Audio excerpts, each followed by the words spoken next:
Morning, church. Today's first Bible reading comes from Psalms 124, and it's from 1 to 5. It says, Our hope is in the name of the Lord, a song of ascents of David. If it had not been the Lord who was on our side, let Israel now say, if it had not been the Lord who was on our side, when people rose up against us, then they would have swallowed us up alive.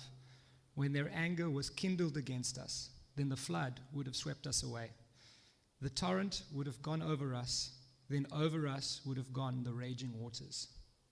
And our second reading is from Galatians 2, 11 to 13. And it says, Paul opposes Peter. But when Cephas came to Antioch, I opposed him to his face, because he stood condemned. For before certain men came from James, he was eating with the Gentiles. But when they came, he drew back and separated himself, fearing the circumcision party. And the rest of the Jews acted hypocritically along with him, so that even Barnabas was led astray by their hypocrisy. That is it. May the Lord add his blessing to this reading of his holy word. Father, thank you for your grace which has carried us so far. Even in the service, we've experienced your great love through worship, through Robin's life, through the friendship of one another. And Lord, we're aware that we're a privileged people who gather so freely around your word. We think of those who are not able to do that in different parts of the world. We think of your church around the world with all her struggles, all her beauty, all her reality. And we simply pray that your kingdom would keep on coming in our lives, that we would keep on seeing Jesus front and center, lifted high, your glory over all the earth. Thank you that you are the God of all creation, and you're a God who gives us the breath of life. And so we bow before you, most holy God, absolutely dependent on you. Won't you please bring your word alive to us, Father? Won't you help us to be led through your Spirit, guided into deeper joy, deeper discipleship, deeper discernment. We ask these things in your name. Amen. Well, friends, today we're in the second part of the series, which is called True Freedom, which is rooted in the book of Galatians. We know that Galatians, there wasn't a particular town called Galatia. It was a region like the Eastern Cape where there were many churches. So Paul is writing to all of these churches. And we looked at a particular part of freedom last week, and today we're looking at this reality of freedom from double standards which had crept into the church. It's a letter to these different churches. You remember I had a picture up of some penguins who were being set free. And if you've had a chance to be at Samrek or anywhere where penguins are being released, what a joy. And they waddle off down into the water. They've been rehabilitated, a lot like you and I. You know, the church is often like rehab.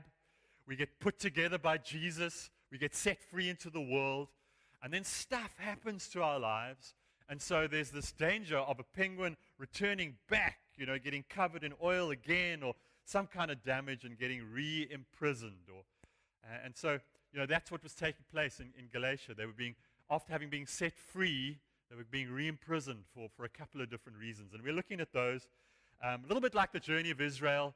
They left, they were happy to leave, and then in the wilderness they start yearning to be back, you know. So this stuff happens, it's in Israel's history, and if we look at our own lives, it's sort of there as well. So something insidious, something sinister, something subtle and kind of menacing was happening in these churches. And it had escalated to such a level that Paul has to confront the leadership in the church. And how does he do that? Well, he shows tremendous respect because he kind of takes them in on the quiet. If you look, you know, the part preceding which Daniel read, he takes them on the side and he starts chatting to them. But he shows this respect, but he's totally inflexible in his beliefs. In what he believes is right, he remains absolutely inflexible. So he shows this respect. I mean, look at verse 6. As for those who were held in high esteem, those were the kind of the leaders in the church, whatever they were makes no difference to me. God does not show favoritism. They added nothing to my message. So he shows this respect, but he has this deep sense of conviction about what is right and what is wrong. I mean, the same group of leaders, they'd laid their hands on Barnabas, on Paul. They'd sent them out to the Gentiles. The same way that Peter was called to the Jews, they acknowledged that this group is called to the non-Jews. And so, all of this had taken place. And these leaders he speaks to are called pillars in the church. If you look at the passage carefully, there's a little quotation there. It says, these were the pillars of the church. So I suppose, kind of faith lesson 1, no matter how long we've been in the church or how short we've been on the church, it's possible for us to be wrong. Because these pillars of the church, these leaders of the church, were wrong. And Paul, builds up the courage to confront them in that. In verse 9, he says, these leaders, they recognized the grace given to me. They recognized that the grace had called Peter to the Jews, and he'd called, Paul and Barnabas and the others to the Gentiles. So, I mean, you've got a circumcised group and an uncircumcised group. And so, in grace, they were sent out to bring the groups together, and now all of a sudden, there's this little separation going on. You would have thought that these men who had received so much grace would have kept the grace flowing.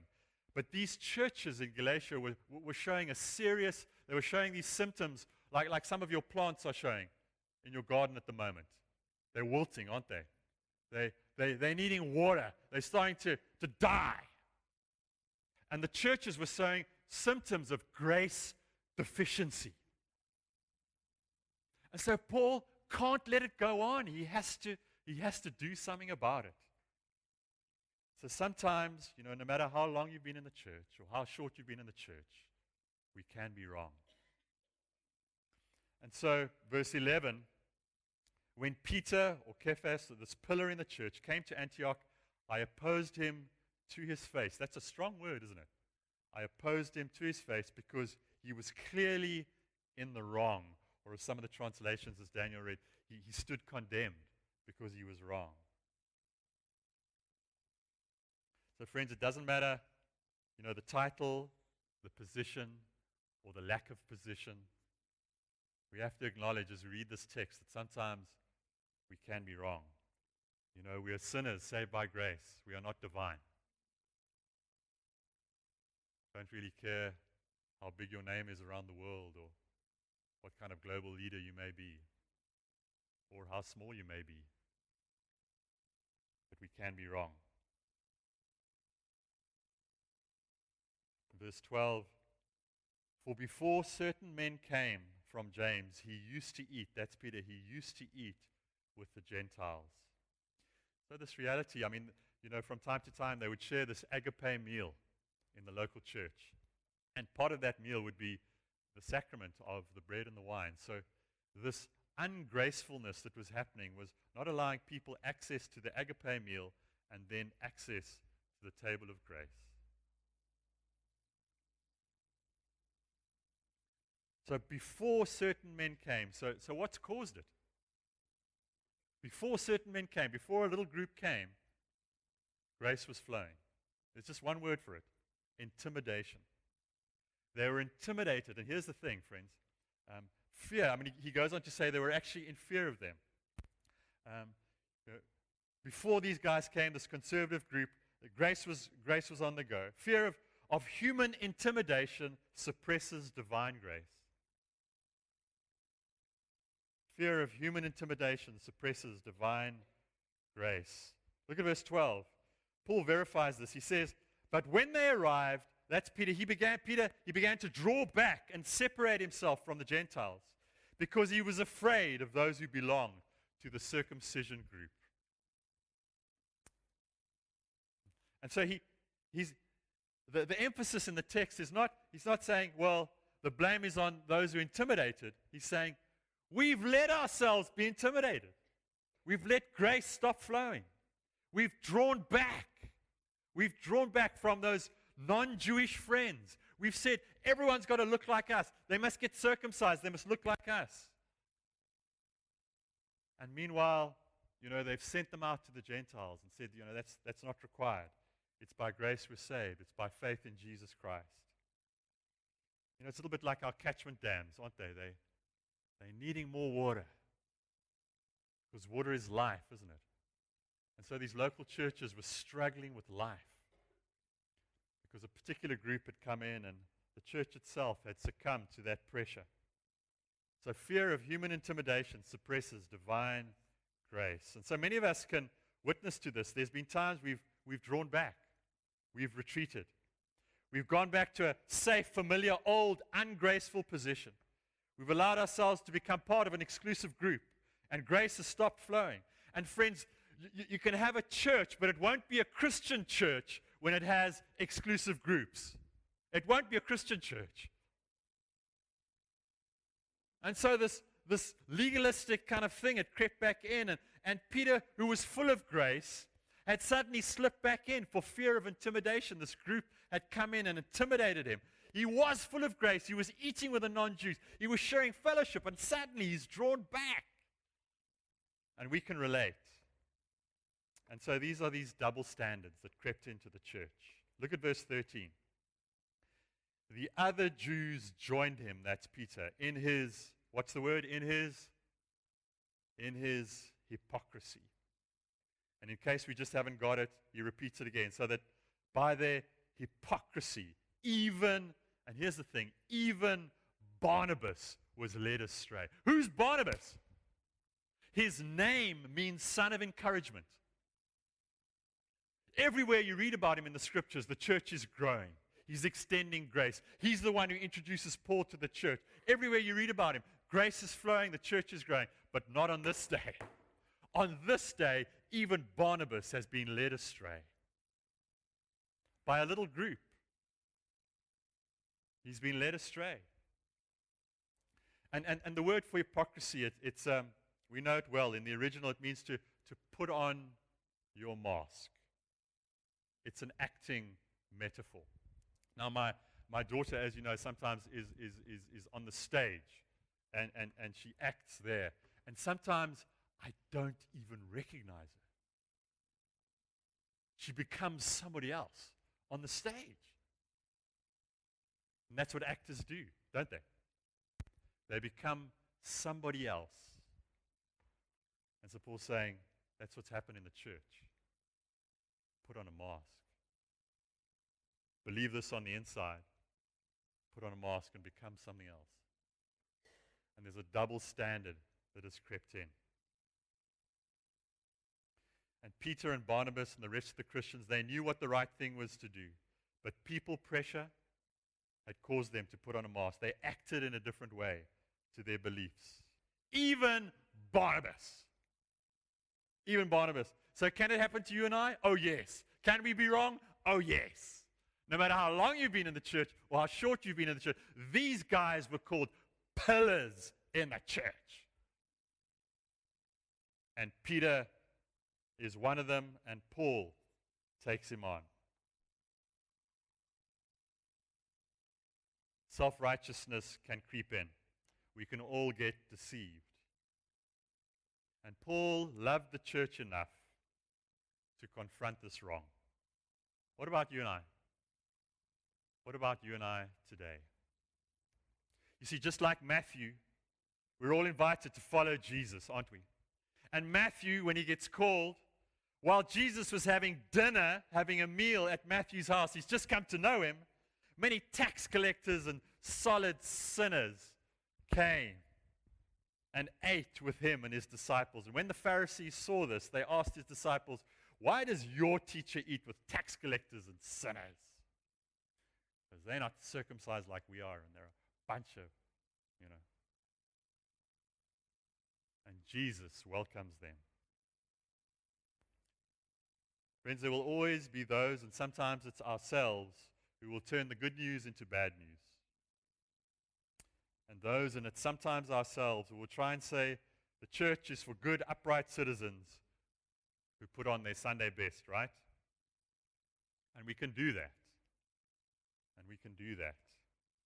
And sometimes we live differently in the week. But Paul is cautioning us against that.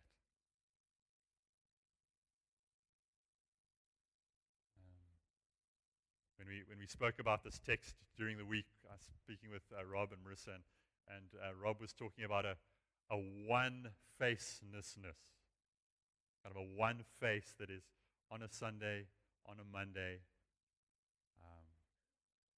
and that's our calling, friends. And when Matthew is called, on hearing this, Jesus said, "It is not the healthy who need a doctor, but the sick. But go and learn what it means. I desire mercy, not sacrifice. For I have not come to call the righteous, but sinners." Or as the Message translates it, I'm after mercy, not religion. Now, friends, just in case you're thinking, we don't need strong leadership personalities in the church, that would be a mistake. And you're going to find yourself today, as we look at this, we just start closing down, you're going to find yourself either you're at this end of the spectrum where you might feel kind of often intimidated. You might have a slightly quieter personality. You might be one who withdraws.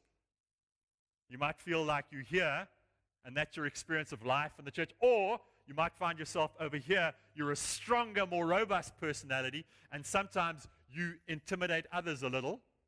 Yeah? And we need both of those, don't we? We need both of them. We need both of them. In fact, if you go further down into the text, Paul's going to show us exactly how you hold the two together. Look what he says down towards the end of the chapter. He says in verse 19, "For through the law I died to the law so that I might live for God. I have been crucified with Christ, and I no longer live, but Christ lives in me. The life I live in the body, I live by faith in the Son of God." Because Paul didn't always live by faith. He wasn't always full of grace. In fact, Paul is quite an intimidating guy. He's right over here. He's right over here. And so grace has changed his life. Look what he goes on to say. "The God who loved me and gave himself for me." And here it is, friends. Here's the key. If you forget everything, hold on to this. "I do not set aside the grace of God." So if you're here and you feel a little like a victim, you need grace. If you're here and you sometimes intimidate, you need grace. That's what he's saying. There's grace for this personality type in the church, and there is grace for this one. That's why Paul says, "I don't let go of grace," because he knows he's a powerful, strong, influential guy. So we need both, don't we, friends? And when this group sometimes intimidates this group, or this group withdraws, and sometimes you feel like you're kind of a victim, well, there's grace here. So there's courage for this intimidated one. That's what he's saying. We've let ourselves be intimidated. We shouldn't have. But there's grace for this group here. And so maybe you're married to a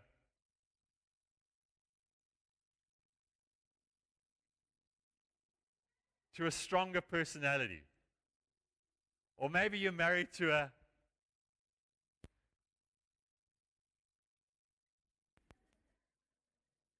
quieter personality. But it takes courage to step up here, doesn't it? And it takes courage to step down a little here, doesn't it? And how are we going to do that? How on earth are we going to do that? Well, you see, God, grace, perfect grace, came to us through a person. And God set aside perfect grace on a cross for you and I, so that we don't have to be intimidated, we don't have to be arrogant, we don't have to be victims. He set aside perfect grace in Jesus, perfection, full of grace, set him aside on a cross to die for you and I, so that the stronger personalities can come down a little, and those who feel intimidated can step up so that the church can find one another. And we can find one another in our marriages and in our relationships. We don't walk away, but we find grace. We don't set grace aside, because God set perfect grace aside for us, set Jesus aside for us. And He died for us and He bled for us so that we can live in grace, friends, and not set grace aside. Could you say amen to that, friends? So we need both. Paul was strong. You can call him choleric A+++ if you want. But he found grace. And Timothy was often intimidated and gentler. And Paul stirs up the Spirit in him. Emma, would you bring your team up? Friends, the gospel never condemns us. The gospel sets us free to be truly free.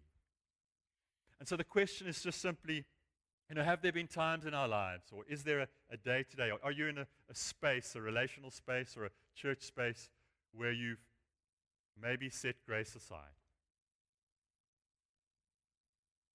And all that happens is our love becomes brittle, our relationships become fractured. But Paul's cautioning us against that.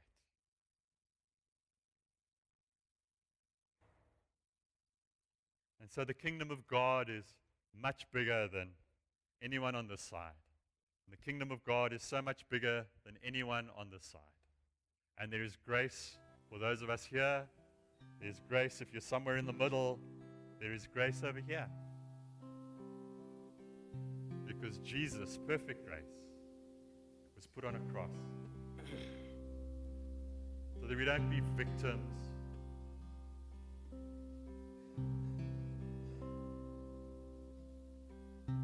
but that we truly live freely and joyfully. And we love the strong people because we need them. And we love the quieter or the more timid because we need them, don't we? And there's grace for both. So this morning we're not setting aside grace. We're holding on to grace. Because it's only Jesus that can change us. Right? It's only Jesus that can breathe new life into us. Father, we just bow our heads before you. And we acknowledge, Lord, that we all have blind spots. We all have things we don't see about ourselves. We often see them in others, but we don't see them in ourselves.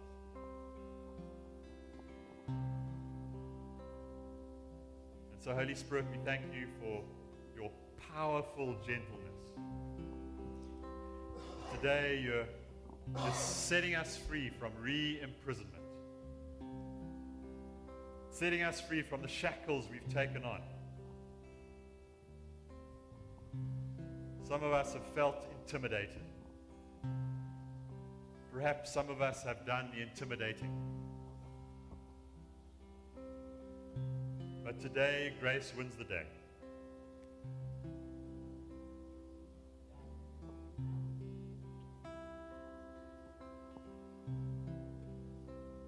And friends, it takes courage. Honesty always takes courage.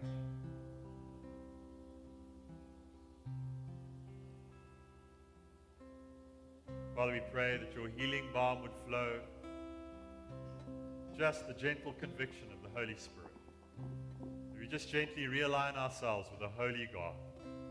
Forgive us, Lord, where we have gone astray, as this group went astray. They went astray. Grace was set aside.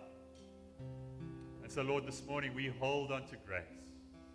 Beautiful, powerful grace. Pure and holy. So friends, in our hearts,